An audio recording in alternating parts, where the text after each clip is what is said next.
The Story of the Amulet by Edith Nesbit. Chapter 1. The Psammead.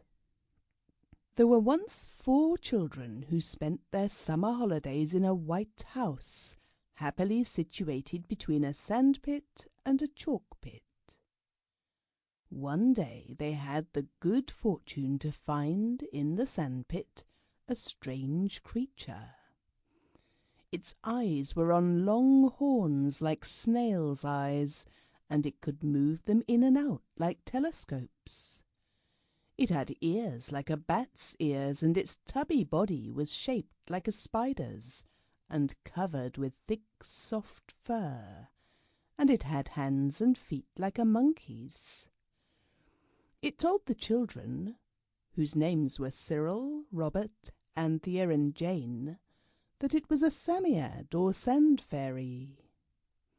It was old, old, old, and its birthday was almost at the very beginning of everything, and it had been buried in the sand for thousands of years. But it still kept its fairy-likeness, and part of this fairy-likeness was its power to give people whatever they wished for. You know, fairies have always been able to do this.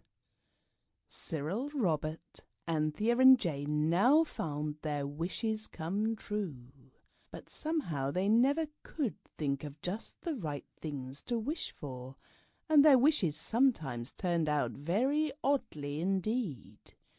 In the end, their unwise wishings landed them in what Robert called a very tight place indeed, and the Psammead consented to help them out of it, in return for their promise never, never to ask it to grant them any more wishes, and never to tell anyone about it, because it did not want to be bothered to give wishes to anyone ever any more.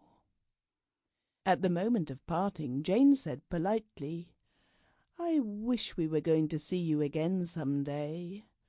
And the Psammead, touched by this friendly thought, granted the wish.